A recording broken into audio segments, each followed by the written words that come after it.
There's always been an aspect of Halo 1 multiplayer that was really, really strong, which was Halo 1 had this incredibly diverse set of maps. It really was this incredibly focused experience. It had this beautiful simplicity. It's not often that a game just addicts me like that, where I have to keep playing it. It was amazing to me just to see how our entire art team would just go down for entire evenings at a time, right? Just from 4 o'clock till 10 o'clock to just play Halo multiplayer.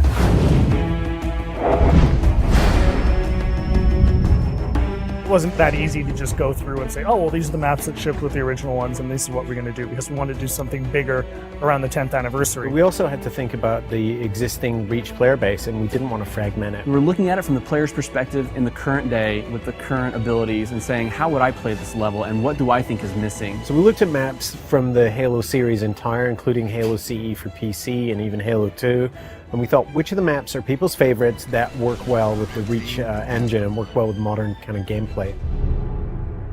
One of the things we kind of came back to was that we wanted people to take a look at the map and immediately think like, oh yeah, I loved that map. Beaver Creek was actually the first map that started the whole conversation of, are we going to enhance the maps or are we going to just do pure remakes? So for each of the maps, we're doing 2 modes. We're doing a classic mode, which is staying as true to the classic map layout as possible. And we're doing a kind of a default tweaked and refined mode. Because you have things like sprint and jetpack, we took the opportunity to put in some new spaces and some new routes. There are tunnels and areas that you can keep the flow of the gameplay moving, so it's not so much of a dead end when you get to the end of the canyon. It's still a small map. It feels bigger than it is. They don't feel as isolated. You feel very much like you're in a world that's alive and in flux. We want you to feel that pang of nostalgia in your chest every time you look at the map.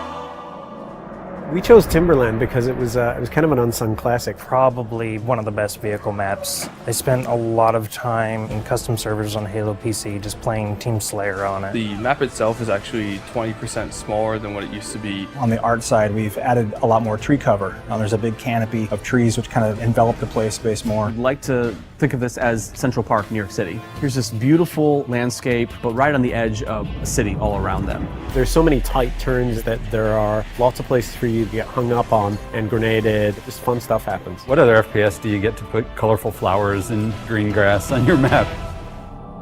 Another example of a map that was gray walls all the way through. I feel like you're just in a box with ramps. We decided to make it a prison by putting it in a place where it couldn't be accessed. We had to open up a lot of walls with windows. We even added glass to the floor. It's an interesting challenge to add navigation or even add new pathways that aren't dominated by jetpack in a purely vertical map. Added bridges and overhangs that change the flow of the map. We don't want to overdo it because if there's too much noise in a confined space, then the map gets just frustrating to navigate. The gameplay's still the same, but it makes you feel like you're in a much more dynamic world.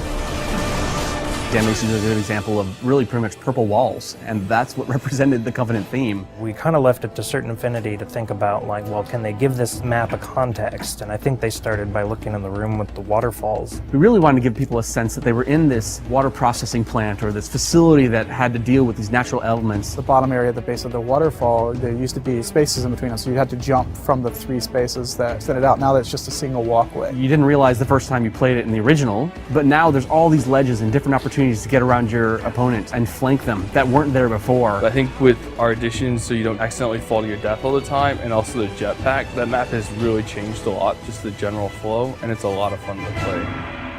This location we chose is kind of where the genesis of Firefight began. It's a place where you stop and you defend. Traditionally, Firefight, you've never really had the Marines fighting with you, and that's something we were able to do, and we thought, well, if we can pull this off, this is going to be a nice new take on Firefight. Now it's you, your friends, and some buddies, or if you're playing by yourself, now you actually have some help. Honestly, there's just nothing better than hopping online with a buddy, getting in a Warthog, just killing some grunts. It's fun.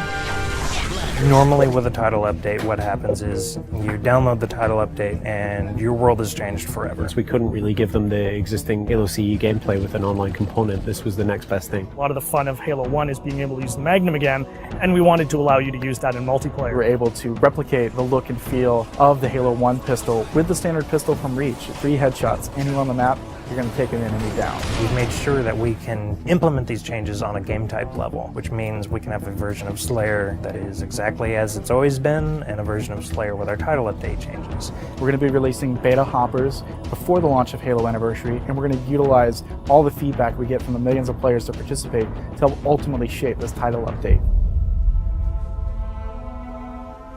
If people take away one thing from the Halo Anniversary DLC, it's the realization that those old classic maps still feel really modern. It's like a brand new map all over again once you get the armor abilities in there.